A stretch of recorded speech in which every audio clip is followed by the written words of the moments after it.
Oh, hey, good afternoon, good morning, everybody, depending on what part of this beautiful country that you're in. Welcome to the Rebel News Daily Roundup.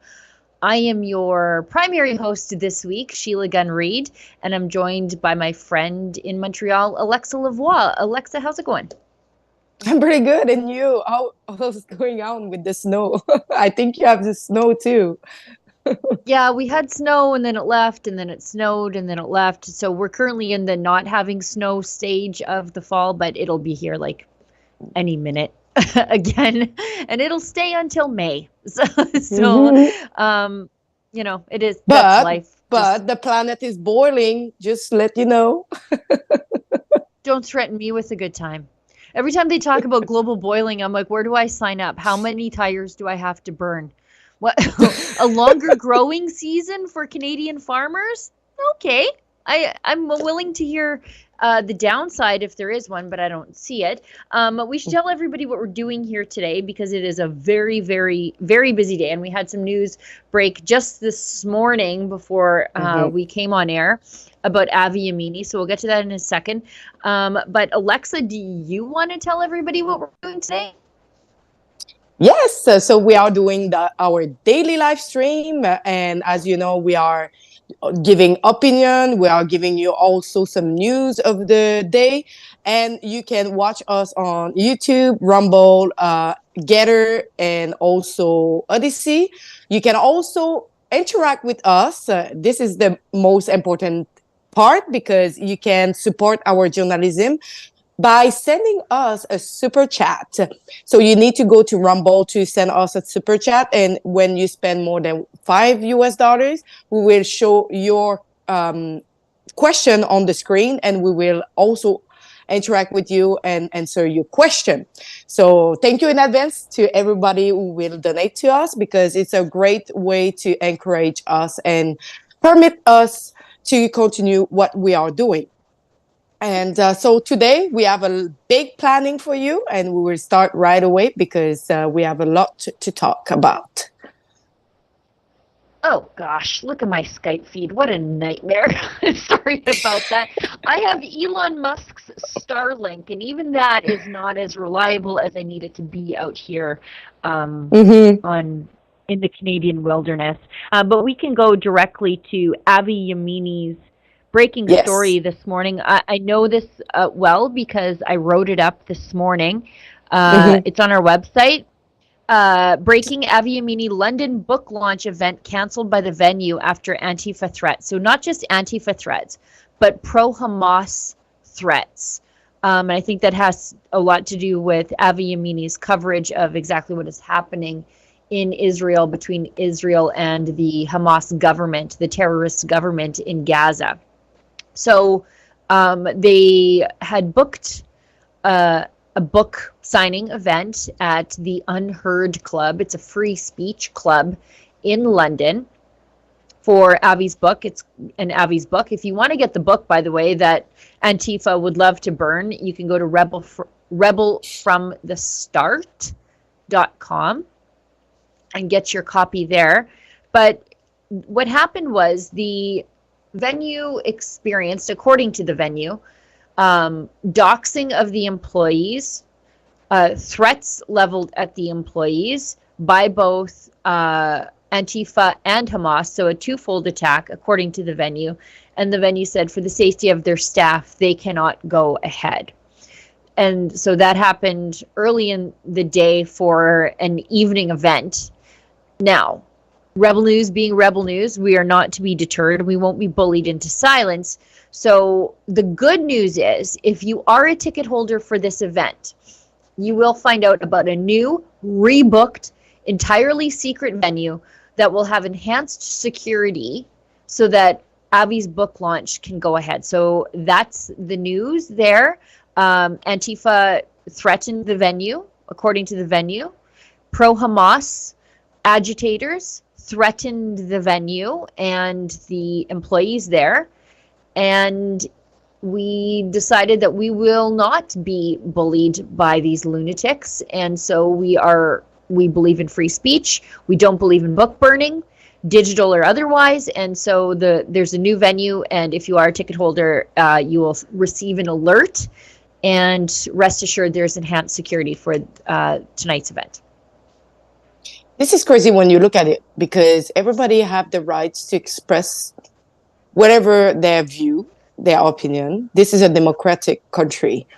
But when you see those people, those Antifa, those pro-Hamas who are trying to oppress and suppress a viewpoint, and especially because when you think that Avi Yemini was on the ground in Israel, reporting the fact, because it was there. It was not like going to invent a story.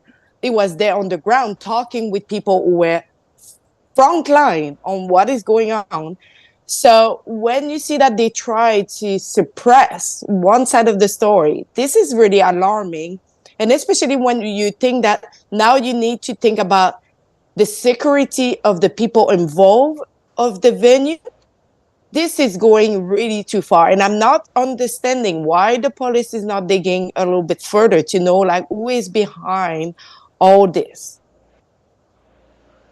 And, you know, let's just think about who Avi Yemini is. So these guys are trying to bully a Jewish man into silence. They're trying to digitally burn a Jewish man's book.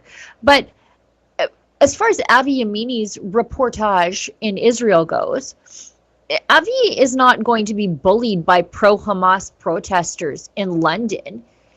Avi was in the IDF, not just in the IDF, but in the elite Golani Brigade, which is, he was an excellent soldier, served with distinction, and, by the way, served in Gaza in 2005 and in the region from 2005 to 2008. So if they thought that they could intimidate Avi because of their threats against him, they don't know him at all. Yeah, and anyway, like when we see those events, if you are being labeled from the right, have you seen how much like the right is being targeted by Antifa or people who are from the extreme left? But when we see like some event being held by the left people, do you see any right people being there and suppress them or being violent against them? No, it's only the tactic from the left for doing that. Well, and none of these people protesting a book signing have ever read this book. I did read the book, and it is the story of Avi's life. And heaven forbid that the story of Avi's life not match up to the narrative these people have concocted in their head about him. I learned so much more about Avi in this book, and I already liked Avi, and I found myself liking him even more after I read his book. And that's why they want to cancel his book, is because in their minds, he's this far-right monster, completely inhuman. And if you read the book, you'll know that's not the truth. And so to maintain the facade, nobody else can read the book either. That's what's happening here.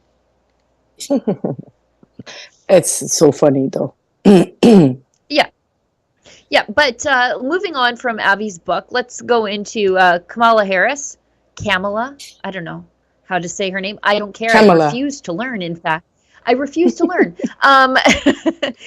So the most unlikable vice president of the United States, somehow people find her even more unlikable than Hillary Clinton, which is an achievement in and of itself. But Kamala Harris announces the country's first national strategy. Oh, not to counter anti-Semitism. Of course not, but to counter Islamophobia, to combat a surge of hate in America. So in the United States, you're hearing calls to genocide. Around the world, we hear things like gas the Jews,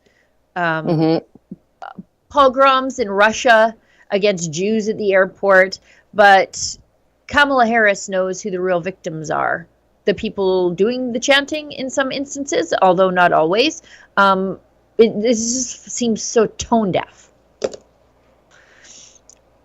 Our nation was founded on the fundamental principle that all people should have the freedom to live, to worship, and to be without fear of violence or persecution. Every person has the right to live safe from violence, hate, and bigotry. And for those reasons and so many more, President Joe Biden and I have a duty not only to keep the people of our nation safe, but to condemn unequivocally and forcefully all forms of hate. Since we took office, President Biden and I have fought to uphold that duty. Over the past decade, America has seen a rise in attacks on houses of worship. So in response, we expanded funding to protect houses of worship from violence. After a surge in hate during the pandemic, in particular anti-Asian hate, President Biden signed the COVID-19 Hate Crimes Act to improve the reporting of hate crimes and to ensure hate crimes are investigated quickly and thoroughly. Earlier this year, in response to an historic rise in anti-Semitic attacks, we also released the first national strategy to counter anti-Semitism. And to make clear, taking on hate is a national priority. President Biden and I held the first White House summit to address hate-fueled violence, and we brought together religious leaders, community leaders, and survivors to continue our work to keep all Americans safe. And today, we take another important step forward in our fight against hate. For years, Muslims in America and those perceived to be Muslim have endured a disproportionate number of hate-fueled attacks. As a result of the Hamas terrorist attack in Israel and the humanitarian crisis in Gaza, we have seen an uptick in anti-Palestinian, anti-Arab, anti-Semitic, and Islamophobic incidents across America, including the brutal attack of a Palestinian-American woman who was Muslim and the killing of her 6-year-old son. A senseless act of violence that the Department of Justice is investigating as a hate crime. For so many people in our nation, the past few days and weeks have brought about all too familiar fears. Fears that they will be targeted, profiled, or attacked simply because of who they are, how they worship, or how they look. And so today, I am proud to announce the Biden-Harris administration will develop our nation's first national strategy to counter Islamophobia.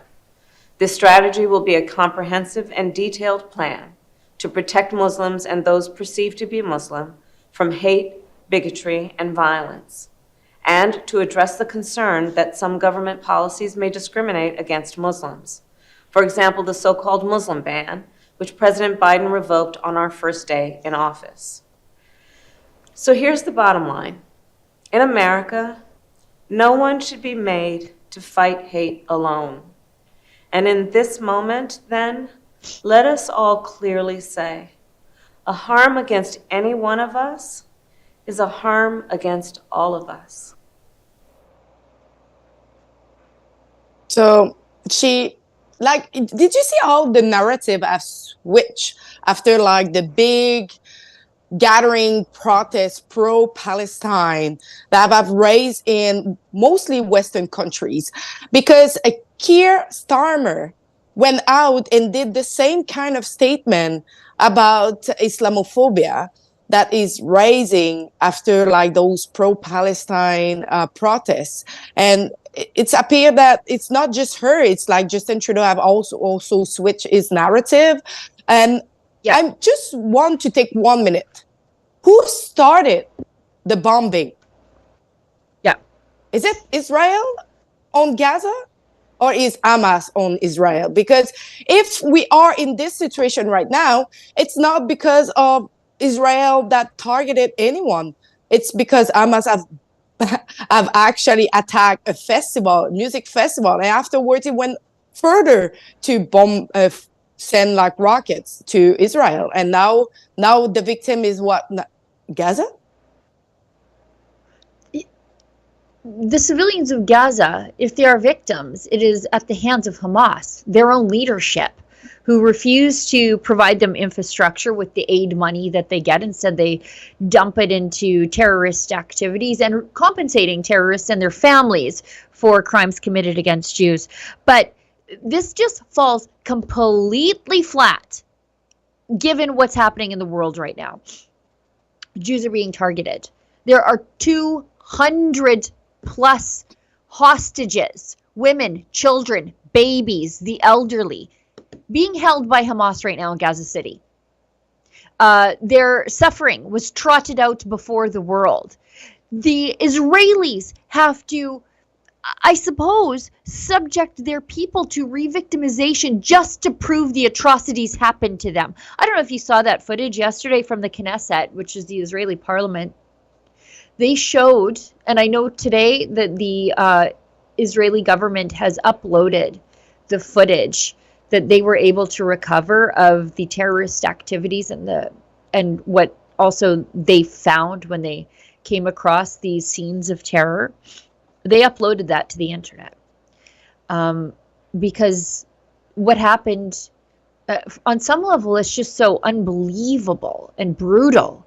It's a brutality in a way that I don't think we've seen in a very, very long time. In fact, the Nazis were very systemic and cold about what they did to the Jews. This was attacks against the Jews because of their humanity. You know, the Nazis went out of their way to dehumanize the Jews so that it was like mechanical and systemic, the extermination of the Jews. This was something different. This was attacking the Jews specifically because the Jews are human, and the violence and the degradation is something you can only do to somebody that you see as human. That's why they took the children. That's why they took the women, is because Israel values the lives of their women and children in a way that the Hamas leadership does not value the Palestinians. And so when the Israeli government has to, like I said, on some level, this is re-victimization, but what can you do? They had to upload the images of these atrocities, show them to journalists. The members of the Knesset sat through it yesterday because they keep having to prove that this happened. They keep having to show the dead bodies, the burned bodies, the butchered children, to prove to the world that they have a right to defend their people. And this is what Kamala Harris comes out with as a solution to all of this. Bad timing, sister. And I'm inviting everybody who are saying that, oh, we are pro-Palestine, because there is, as I say, it's what I always say, there is a big gaps in between supporting Palestine or supporting Hamas. But I invite everybody who say that they are supporting Hamas to read the charter of Hamas. And afterwards, I sent that to you. After reading the 36 distinct article, say to me that you are supporting what is written in this. So if you continue to support that, this is something. But when you read it first time and you see the outrageous thing that is written on this, you understand that they are not there to reach peace or to reach anything that go with peace. And so people really need to dig up, and it's accessible online. And I invite everybody to take the time and go and read it. Yeah, it's a roadmap to genocide. Actually, it's a promise to genocide against the Jewish people. And anybody who says that that's acceptable, you're a clear anti-Semite. And many people have not read that charter. You had not read that charter until I sent it to you, so that you could fully understand the scope of what the Israelis have to deal with, what they're living beside. Within a kilometer, the people in Sderot are from that fence, dividing them from a government that wants to exterminate them. And it's just that's so the reality. Sad. Because Hamas came and just like promised and took the pain of the people and took the historical side, and they use it as a tool to govern and to divide and to try to reach what they want. And this is all at the detriment of the people who live there. It's really sad. In fact, Hamas fosters human suffering within Gaza so that they can weaponize that human suffering against the Israeli people. They take that aid money, they don't do anything good with it, and then the people continue to suffer. They get brainwashed in the schools to make them believe that Israel is the source of their suffering and not Hamas, who refuses to improve conditions there. Gaza was a very nice place when Israel was in charge. It would, food production and hotels and resorts, and it's not that way anymore. And there's a reason for that. And it's not Israel. They haven't been there since 2005, really. They abandoned it in 2005. Why did they abandon it? In the name of peace. So, and they never got it. And when the people count like this is a genocide, I'm sorry, but Israel is so powerful that if they were decided that they wanted them out, it will be like a long time they will put them out. But they accept them, they live together close to each other, but they think that who doesn't want to accept the other party, it's the Hamas, unfortunately. Yeah, Israel has an incredibly powerful military and a large standing military, all things considered. I mean, everybody has mandatory military service. Almost everybody's a reservist after the fact. Everybody's trained. The entire country is trained. And they have the F-35 and state-of-the-art weaponry. If they wanted to turn Gaza to glass, they could. They're not. They're doing their best to avoid civilian casualties. Hamas loves civilian casualties because they can use it as a propaganda win. Let's hit an ad break. Yeah. And then we'll go into Palestine, Israel, in Canada, because we've got some videos from you there. Yes. David Menzies for Rebel News here in downtown Toronto. And I got to tell you, folks, next March 23rd to 30th to be precise, we are going on a Caribbean cruise. Can you imagine that? And a lot of your favorite rebels will be there, such as Sheila Gunn Reid. We got Alexa Lavoie, the big boss man himself. Of course, he'll be there. Ezra Levant. And how about this? How about this for the cherry on the sundae? Tamara Leach, Canada's #1 freedom fighter. She'll be on that boat too. And look at the itinerary. We're going to be going to Half Moon Cay in the Bahamas, and then we're going to jazz it up in Ocho Rios, Jamaica, and then there's Georgetown in the Cayman Islands, and finally Cozumel, Mexico. Can you imagine that? If you want more details in terms of getting aboard the ship, go to rebelnewscruise.com. That's rebelnewscruise.com. All the details are there, the departure dates, the costs, and you know what? This is not just a fun-filled getaway. This is a way in which Rebel News raises some revenue. Unlike the mainstream media, we don't receive a nickel of government funding, nor would we take it if ever offered. So it's win-win. Enjoy yourself in the Caribbean and Mexico, and also support your favorite online news channel. So that's rebelnewscruise.com. I hope to see you aboard.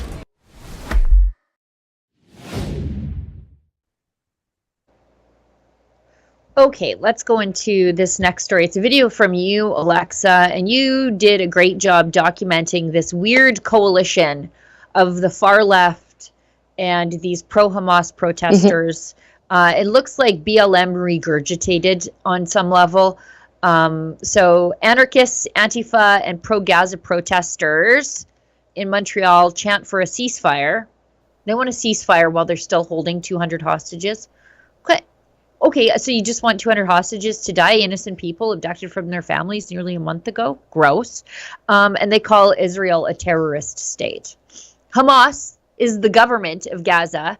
It is an outlawed terrorist entity, and the Israeli government, according to these people, they're the real bad guys. Let's watch this, and then you can comment.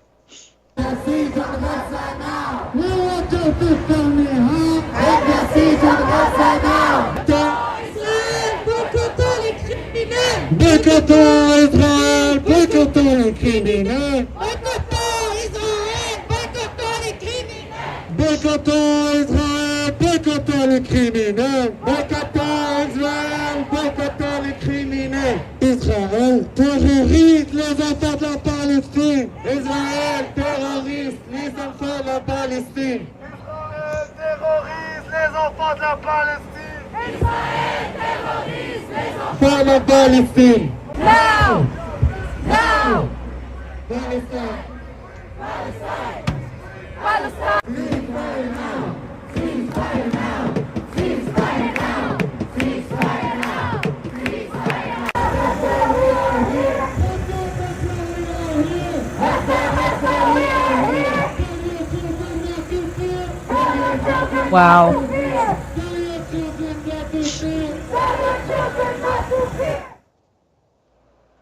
I see they have a picture of the dome atop the Temple Mount.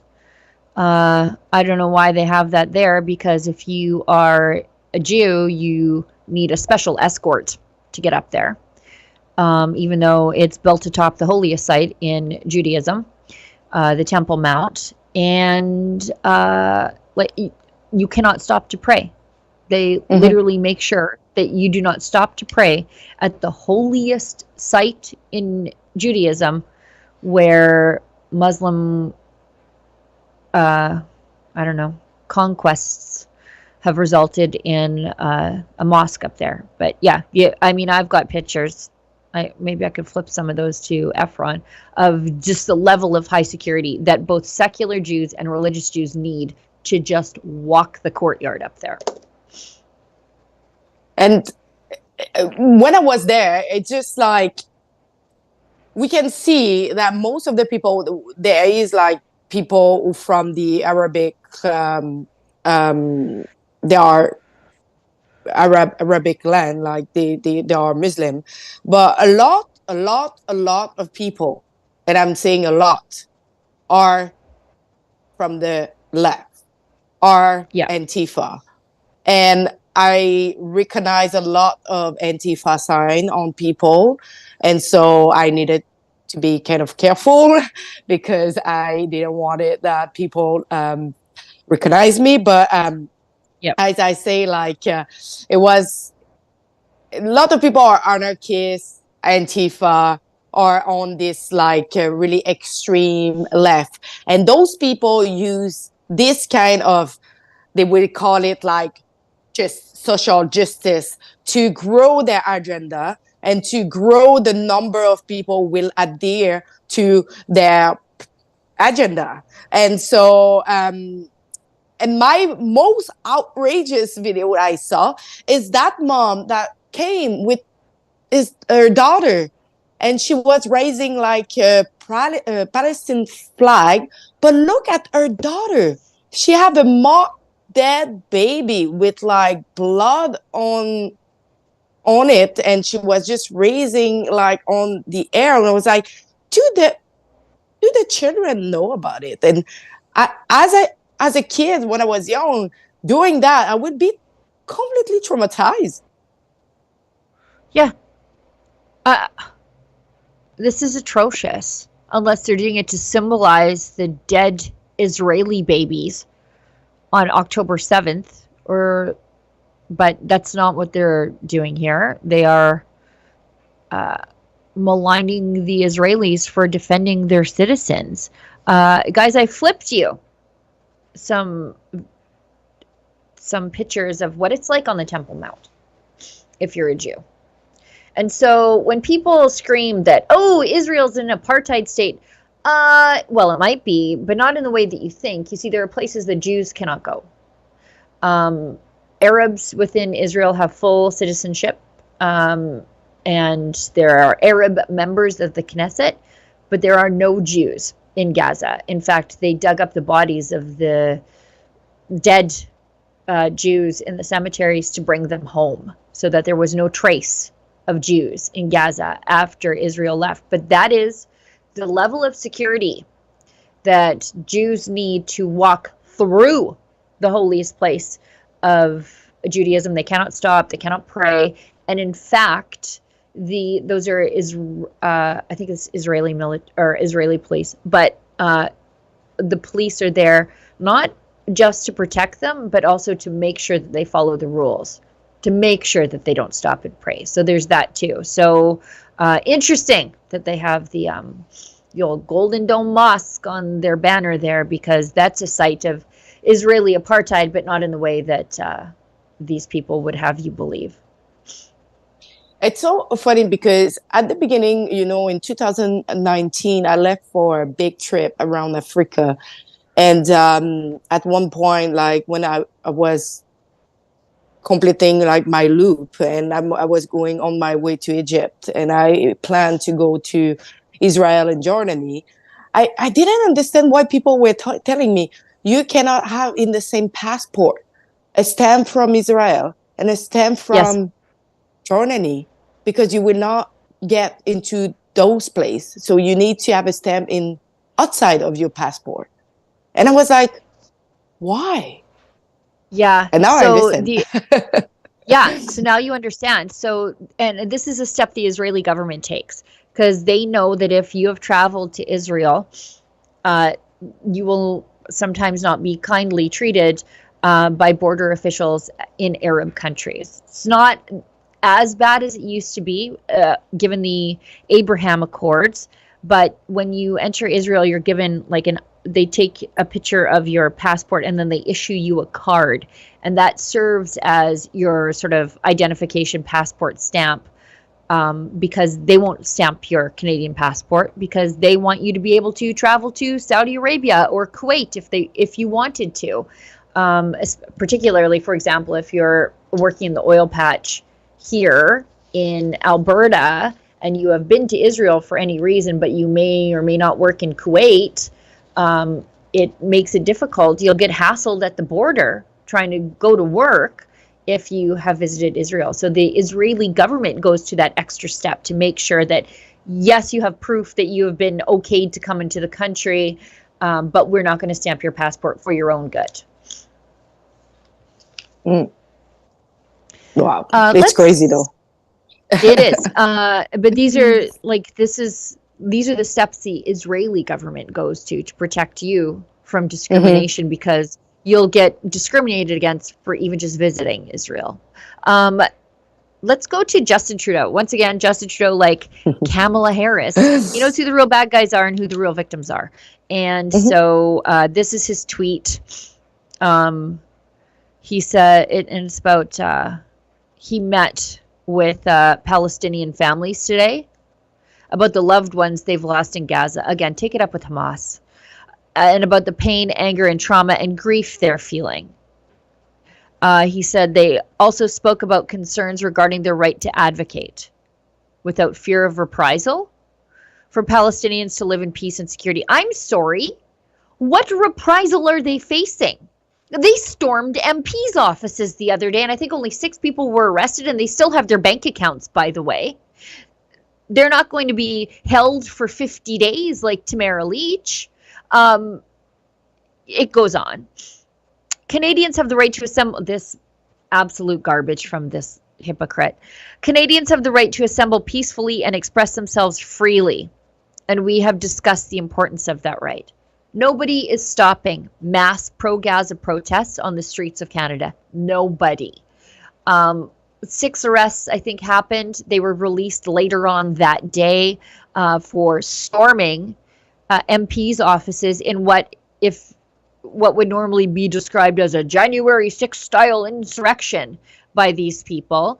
Nobody is being held without bail for organizing this stuff, and more damages were done here.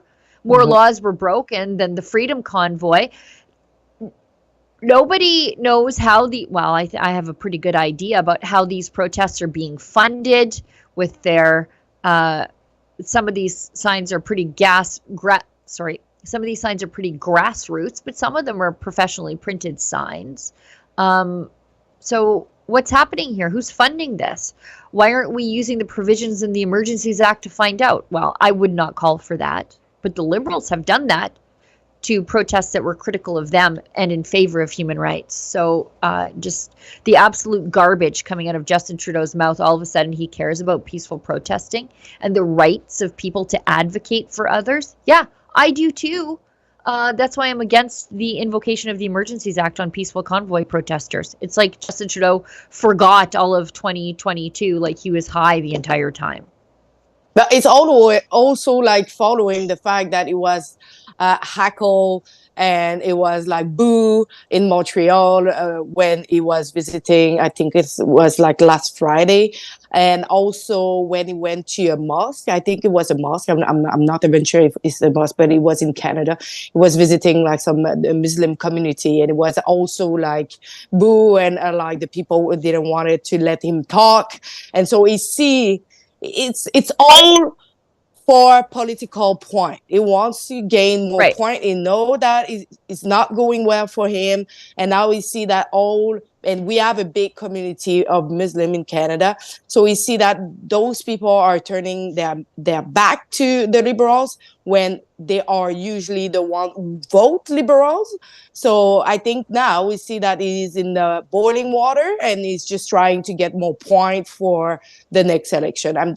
It's just a political move. Right. And in the meantime, Jews in Ontario are being targeted. A couple weeks ago, there was that incident at a Jewish school where students at lunchtime were threatened. The school went into lockdown by a man who had a knife on him, subsequent to when the police detained him. We wrote that up at Rebel News exclusively to us. And then there's this. Washago. I'm sorry, I don't speak Ontarian, but a family from Ontario targeted with hate motivated. Washago, thank you. Family targeted with hate motivated vandalism, threatening letter. You know what's missing from the headline here? That these are Jews.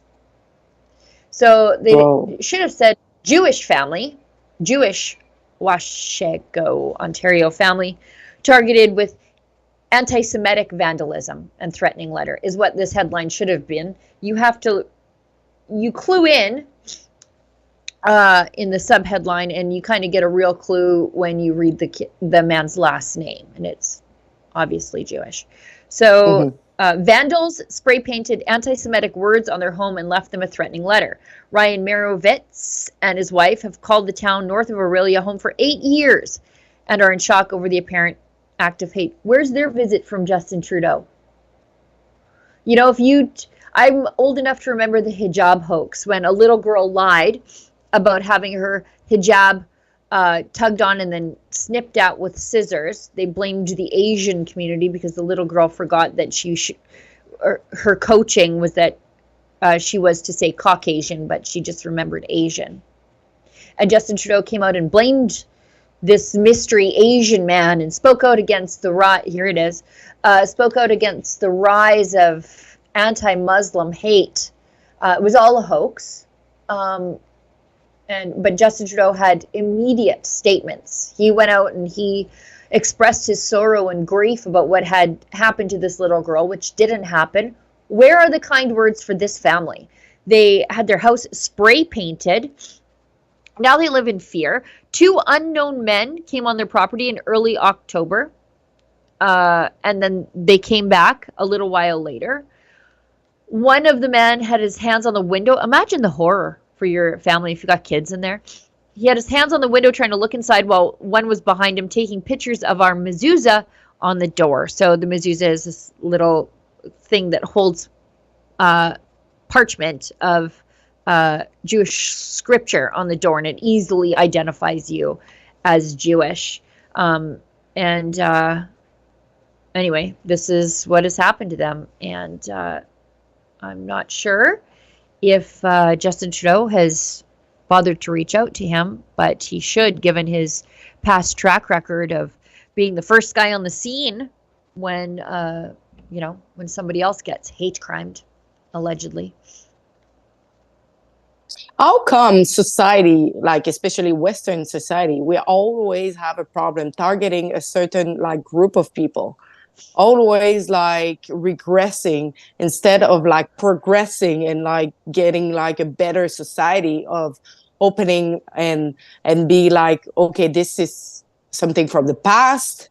Like the Jew right now are not the one involved in the war in the 1948. Probably there is some people who are still alive, but like like targeting, example, I was saying like in, I think it was in US, a Jew was like surrounding by Muslim people and they were like screaming at him, shame. What do you have to do with that? Nothing. He just tried to live his life. Yeah. I mean, I guess you're answering a question of why does evil exist? Evil exists as a foil to good, and humans are flawed, deeply flawed, fallen individuals. It's why we need God and his grace and his forgiveness. But hate is a human emotion, and I don't think we can police it. That's the problem here. I think people will continue to do these acts of degradation and discrimination as long as politicians in power continue to turn a blind eye to them. Justin Trudeau. We've got another video here. Sorry, go ahead. I'll let you go. Go ahead. No. I was just like going ahead also. Let's go. Okay, we've got a video from the Meturgeman, I think is his account on Twitter. He's an ultra-Orthodox Jewish dad, Republican, and he shows, this is from Toronto, and it's a lady pulling down posters of teenage hostages still held in Gaza. Why are you taking down all these posters? Because none of these people are thinking about Canada. What do you mean we're not thinking about Canada? You're not thinking about Canada. You're just thinking about some Jews. Jews aren't Canadians? My husband's a Jew. Oh, really? Oh, so he'd like this? He'd like the fact that you're taking down? Yes, absolutely. Really? Yes. Yeah? Because if you want to be in Israel, that's your choice. Okay, stop taking down our posters. No. What are you going to do? Beat me up? I'm not going to touch you. Okay, so then just You're on video, though. I'm letting you know that. Okay, that's fine. Put me in all the video you want. What are you going to do? Shame me? Well, you're in a lot of shame, I'll tell you that. These are people, these are our loved ones that are dying. Go ahead. Deal with what they've done in Cambridge and Harvard University and everywhere else, because this is what you want to do. This is the way Jews want. She's taking down, by the way, anyone seeing these posters and kidnapped Israelis. Yeah, because he wants everyone to know that you're not supposed to. Oh, no. You see that? She doesn't like the fact that this child, this 19-year-old, is being taken from us. Yeah, why is a 19-year-old in Israel? Why isn't she here going to school? Do you need some medical attention? I'm actually a little worried about you. I think you need medical attention, you asshole. I'm the asshole? Yeah, as you're ripping down our posters? Ohad Ben Ami, Raz Ben Ami, taken away from us. Now she's ripping down their posters because apparently their lives don't matter. What the fuck is wrong with you? Why doesn't my life matter? Why are you ripping down posters of our kidnapped people? Why don't Canadians? Will you fucking touch me? You're gonna kick me? See this? She tried to fucking kick me. Oh. You better run away now. Go fuck yourself. Go fuck you. Whoa. What a demon that lady is. I don't care where you stand on this issue. These are missing children, and she's tearing down their posters. You don't even get to acknowledge their existence, according to this out-of-control broad. Did you see how she wanted to instigate a physical confrontation with the man? What are you going to do? Hit me? And then when he says no, she hauls off and tries to kick him a few minutes later. Like, these people are absolutely vile. I 100% bet her husband isn't Jewish. That's just something people say. Like when they say, I can't be racist, I have black friends. Just completely insane. Just vile, heartless. She says, why doesn't my life matter? You're not kidnapped, lady. And if you were kidnapped, I bet that guy would put a poster up for you. And she say like, why a 19 years old man is in Israel? Because there is family over there. Because he can. It's not a crime. That's victim blaming of the highest order. Just because he was in Israel, he deserves to be kidnapped and then held hostage, tortured in Gaza City, and have his suffering paraded around for the world. Apparently, she thinks that because he was there, he had it coming. That's why she said, well, why was he there? I don't know. It's not a crime. I was just there. Should I have been kidnapped? Maybe. Maybe. I'm kidding. Probably a lot of people will love that. Don't give like bad idea. I don't. I should have given Antifa will buy my ticket there. Yeah. Let's show this. Thanks, guys in Toronto. I know I put you on the spot for this, but I saw this yesterday, and I don't know how to feel about it. I have a lot of feelings about it. I just don't know which ones are the right ones and which ones are the spiteful ones. So let's show this. It's from Twitter, Charles Weber.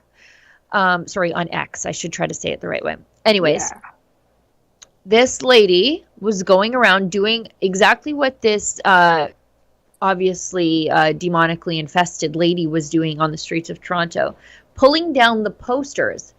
And so many posters have been pulled down that now I don't know if I agree with this or not, but I'm just saying what happened. They put razor blades behind the posters so that if you pull them down, you cut your hand to stop the posters from being pulled down.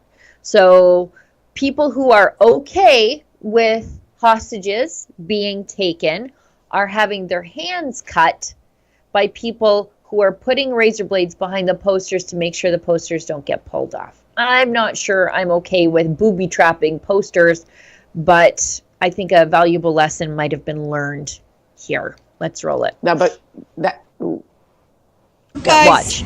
These people are putting razors in these papers because people are snatching them out, and this is what's going on right now. Tell me who the fuck the real terrorist is. Who's the terrorist? Who does this? Who puts razors on fucking papers? People are snatching them out because we know where the terrorism is coming from. 6,000 dead kids. Okay? Now let's sue the shit out of them. Guys. My only problem with that is like if you cut you pretty bad, that can have like a big consequences. If you just like cut a little bit of your finger, this is another like deal. But like imagine if someone like I don't know like cut pretty severely or like a little kid came by and just was like, you know, little kids, they just walked. They can't walk down a hallway without rubbing their dirty little grubby fingers. And I say this with love because I gave my child trouble and she's 14. I'm like, why are you having to rub your hand the whole way down the stairs? Stop that. So kids are prone to do that. And so I worry that little kids will get cut. But to say that this is an example of Israeli terrorism is absolute madness. You should put like super glue. So if you like actually doing that, you super glue your finger on the paper. So you get like to live with the paper on your hand. Something. I'm not sure if I'm okay with razors, but also don't do vandalism. You know what I mean? Yeah. Okay. Let's see what we've got left in this portion. Oh, Catherine Tate. Okay. Let's hit an ad break and then we want to go to Catherine Tate, the American Living head of the CBC after the break. Do you want to start feeling like your pre-COVID self again? You're not alone. The wellness company's Spike Support Formula is an all-natural supplement to help people do just that. It was created by cardiologist Peter McCullough and his expert team of doctors to help the people experiencing effects from COVID and the you-know-what. Go to twc.health/rebel today.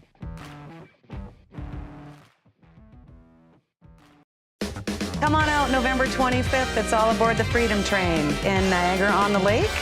You can check Rebel News for updates and also the Freedom Passport site.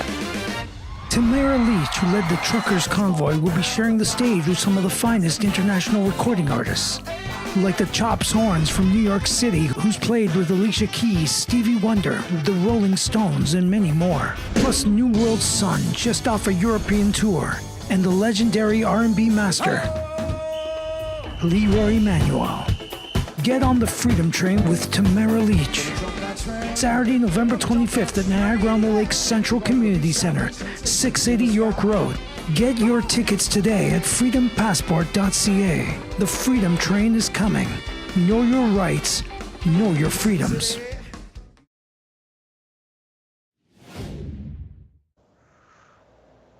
All right, let's go to this video from Catherine Tate, the head of the CBC, was questioned by a conservative MP for spreading pro-Hamas misinformation about the cause of an explosion near a hospital in Gaza. We will recall that Israel was initially blamed for that until it became very, very clear that it was Islamic Jihad misfired a missile and it fell short and hit the parking lot, and not 500 people were killed.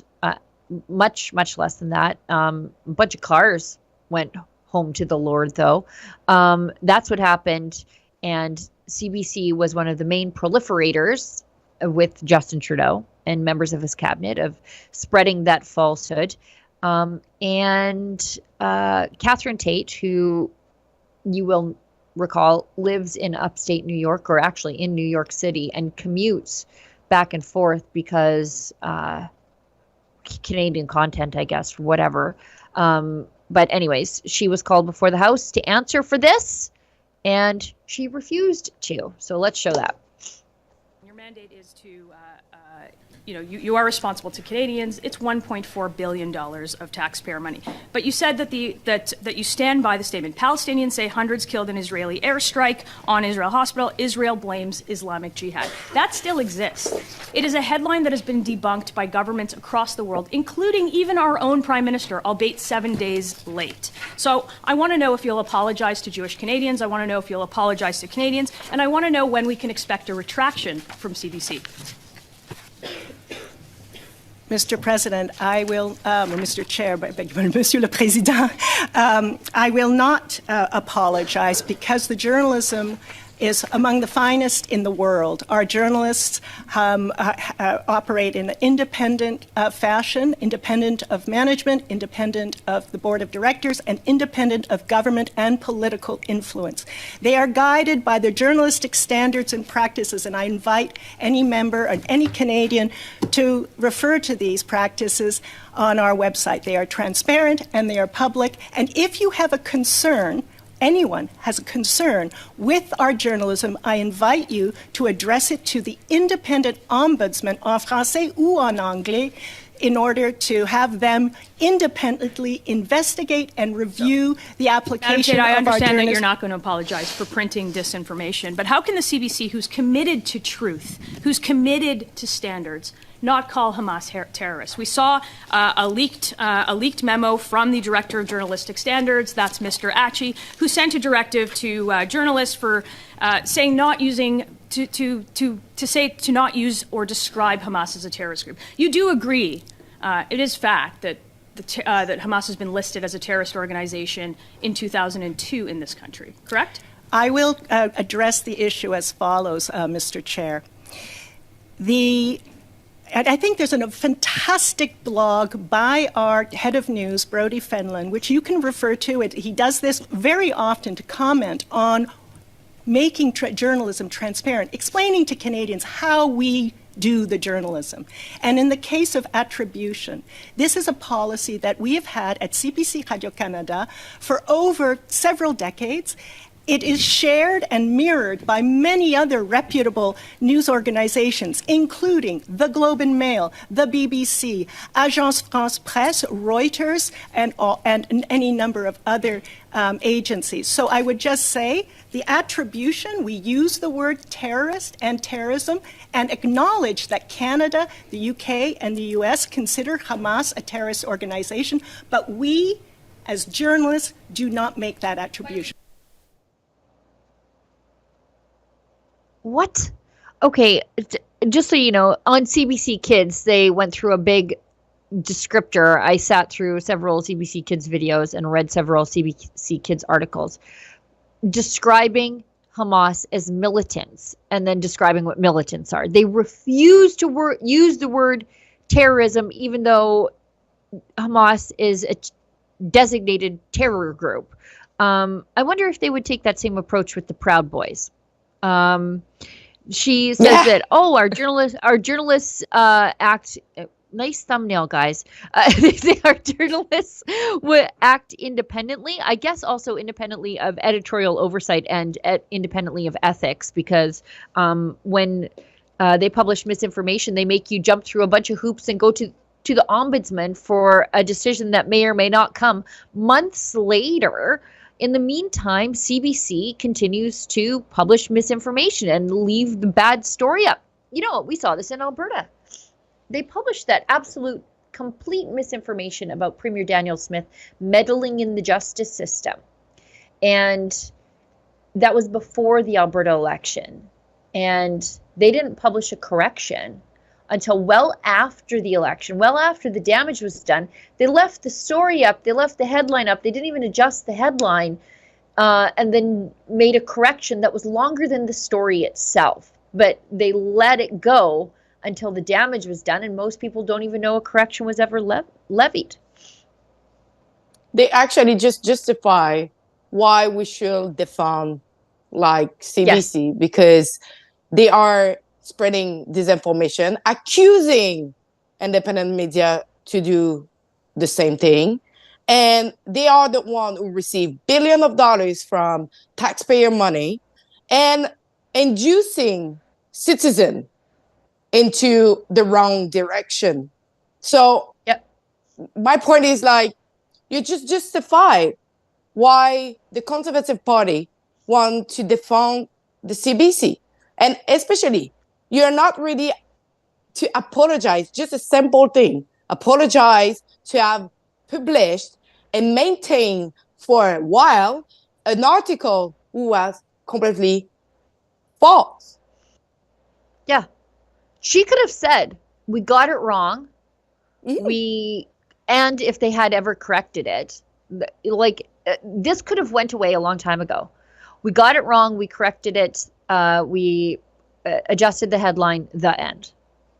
It happens. News happens at the speed of news. It's very quick. Facts change as you write the news story. For example, this morning when Avi was deplatformed from his book signing, it started off as a book signing being canceled as opposed to a book signing refusing to be canceled and then rebooked. And we had to change the article as we were writing it, as we went. But it's important to do that because you have to get the facts right. Now, I think facts bend towards the arc of conservatism, generally speaking, if you are publishing truth. But the CBC quite frequently doesn't do that, and they bend the facts to fit their narrative instead of realizing that the facts actually justify your worldview, as is the case with me. And especially when it's something that is happening in the other country, that you know that there is manipulation of information on the ground. And so more you learn and more the times go, more, of course, sometimes information would change or some information would be debunked. So as your role as a journalist is like, oh my God, I was misleading by people on the ground.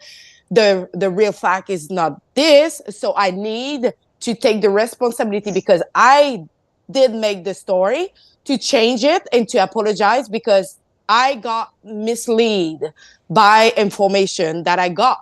And now I have news that actually lead to another news. So I need it's the responsibility of journalists to make the effort to step on their ego and say, yes, I was wrong. Yeah, follow the facts wherever they lead is what I tell you guys all the time. Let's quickly touch on the last two things. Mark Carney playing coy again. he in the past has ruled out, sort of said something along the lines of like, the time isn't right for me, or not right now, or something. But with Justin Trudeau plummeting in the polls and members of the party wanting to save their own skins by having a change in leadership so they don't lose their seat, I think they're starting to court Mark Carney again. For people who don't know, he was the head of the Bank of Canada, then the head of the Bank of England. And then now he is in a role at the United Nations wherein he works to impose environmental social credit scores on energy projects, wherein the energy projects may not qualify for finance and insurance if they don't meet his environmental social credit score. So it's debanking and de-insuring of energy projects to prevent them from going forward. It's the new blocking of pipelines. You just don't block them in the courts. You make sure that they never achieve financial viability by denying them access to financing and insurance. So that's what he does now. So if he becomes the leader of the Liberals, oh boy, the Conservatives have a lot of ammunition against this guy, because he loves to talk about environmentalist issues. And one of the leading causes of inflation right now is Justin Trudeau's carbon tax, which I'm sure Mark Carney would make even worse for us. So if the Liberals think that this is going to save them from an axe murdering at the polls next go round, I just don't see it.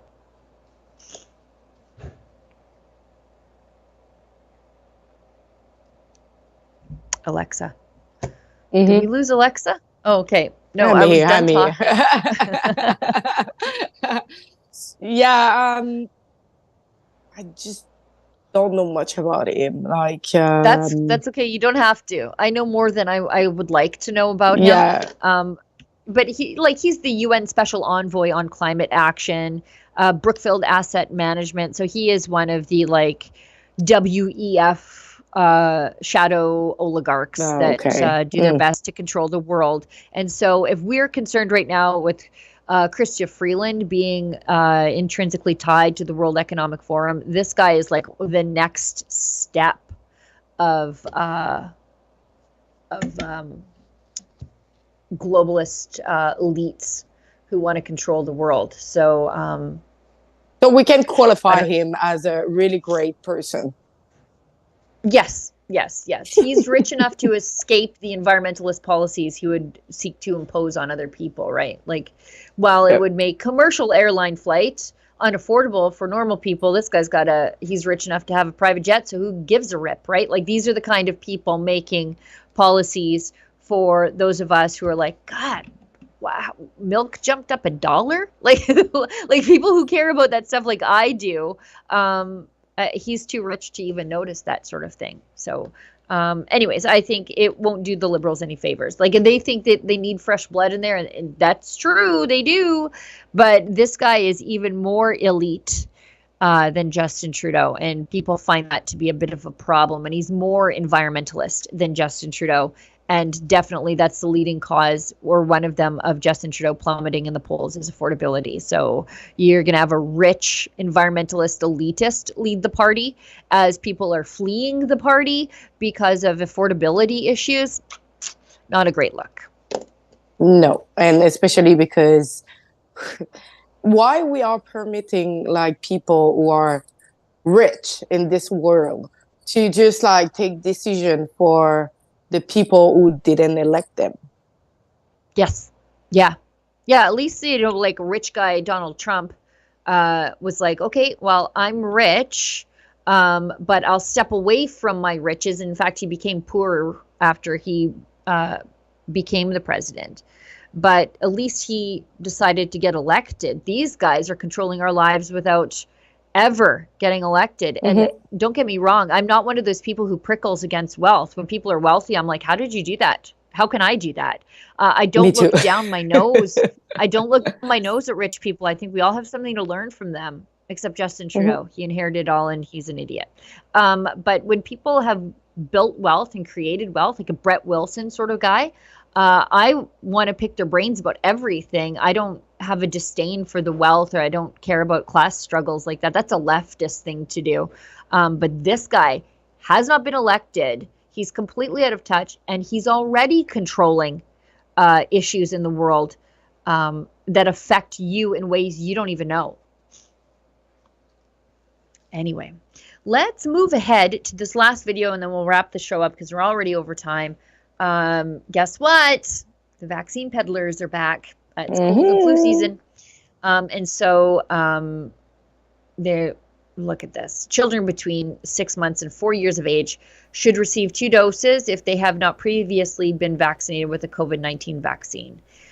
Health Canada's Chief Medical Advisor, Dr. Sharma, announces Health Canada's recent approval of an updated Moderna mRNA vaccine. Let us remember that Moderna was the one that was causing all the problems for young people. And we decided to not advise it for young men after they had forcibly vaccinated the entire Canadian military with it under threat of, discharge. So let's look at this video. It's like Albert Bourla needs an upgrade to his yacht or something. Anyways, let's watch this. Today I'm here to talk to you about Health Canada's authorization of the new Moderna Spikevax COVID-19 vaccine targeting the Omicron XBB 1.5 subvariant. We've authorized this vaccine for people 6 months of age and older. The vaccine was authorized after an independent and thorough scientific review for safety, efficacy, and quality. After assessing all the data, we've concluded that there is strong evidence showing that the benefits of this vaccine outweigh the potential risks. Individuals who are 5 years of age and older should receive 1 dose of the vaccine, regardless of their COVID-19 vaccination history. And children between 6 months and 4 years of age should receive 2 doses if they have not previously been vaccinated with the COVID-19 vaccine. And if they have been previously vaccinated with 1 or more doses, they should receive a single dose. Little people don't get sick from COVID. This is madness. Little people don't get sick from COVID. Why are we jabbing them? They say they've tested it for efficacy. Okay, then why do we need this constant revamp of vaccines? Because people, like, for me on my Facebook page, that is the thing that is convincing people that they were taken in, is the people who are like, get vaccinated, get boosted, get your next booster as soon as it's available, and they keep getting COVID. Those people are slowly coming to their senses, and I'm watching it happen in real time on my Facebook. And I'm wondering if they have update their ingredient list saying like, oh, we have like some DNA inside of the vaccine now. So that can be like a little bit more risk, but no worries. This is, by the way, this is all stuff they said about the original Moderna vaccine when they authorized it. And as it turns out, they were completely wrong about that. But also, I think the most comical thing watching that there is her sucking that mask into her face, struggling to breathe. Did you see that? She's breathing and it's like, because she can't breathe in that thing and she knows it, but she's standing there pushing vaccines on little kids who don't get sick and die of COVID, saying that the benefits, look at this. Here we go.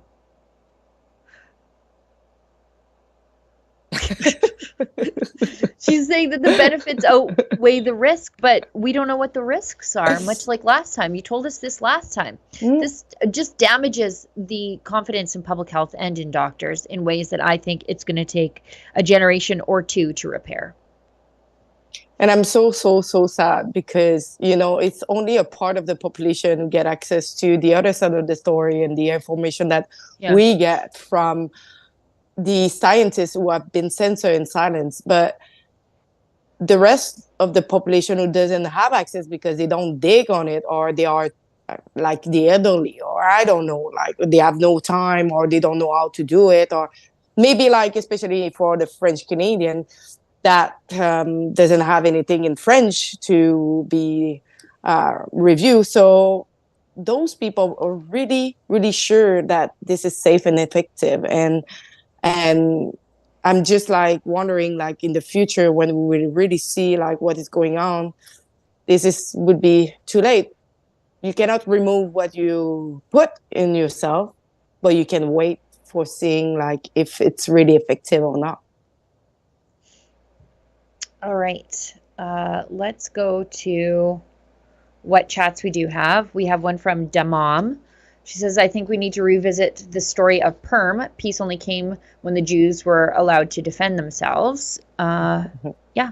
That's the Ronald Reagan approach to peace and harmony in the world, is peace through power. Be so big and so powerful that nobody tangles with you. Be the biggest kid in the schoolyard. And also, retaliate. When people hurt your people. Send a message to the rest of the world that they should reconsider doing that which somebody has just done to you. Let's keep going. We've got a comment from somebody who didn't chat, but Yankee found this in the chat, and it says, I pity the fool who kidnaps Sheila. That's from Exactamundo. Yes, if you did try to kidnap me, I think trying to kidnap me would be like trying to put a cat in a bag. Like I would just, you'd really have to earn it if you wanted to get me. But as my husband frequently says, if somebody did kidnap me, they would throw me out by the time they got to the highway, because they would be really sick of hearing my COVID conspiracy theories and stories about local cryptids and Bigfoot. So they would just get fed up and just kick me out of the car, let me out of the trunk that they stuffed me in. Yeah, I'm not. I don't think I'll be easily kidnapped. I'm a struggler. We've got another $5 from Memory Hole. Thank you. It says, why do you assume the people putting up the posters put the razor blades on them? I think it's a pretty safe bet. Who doesn't want the posters taken down, right? It's more likely the person pulling them down did it. Pollywood at its best. I'm so glad you brought up the phrase Pollywood, and that is true. I know we're over time, but there's that supercut of the crisis actor from Gaza, and Pollywood is a thing. It's the Palestinian Fake News Initiative, colloquially known as Pollywood, where they stage deaths, they stage attacks, and it's so this guy is, he's also, now he's dying in the hospital. Then he was like holding babies. He was celebrating on the street. Then he was crying. Like, he is the crisis actor in, now he's celebrating. Now he's crying. He's in a bunker. Yeah. Oh my God. The one where he's like babysitting the like little kids is quite possibly my favorite, but also like when he's laying in that hospital bed just like screaming and crying, and like it's true, they stage the way it looks. It creates fake news. Yeah, this is him. He's giving blood or something in one of these other. I saw a lot. I was like, oh my God, this is hilarious. It's probably well paid. Yeah. Eh? Well, is he like the only guy who went to theater school in Gaza? Like, there's got to be another guy. This is him giving blood, and this is him like holding another. He adopted an orphan in Gaza. Anyways, he's like, this guy is everywhere, and at this point, I think it might be like an Israeli psyop. Like, it's just so. It's so comical. Yeah. But this is a thing. This is a thing that they do because they know the rest of the world cares about Gaza civilians more than Hamas does. And so it pulls on the heartstrings. And so that's what this, the fabulous Mr. FAFO.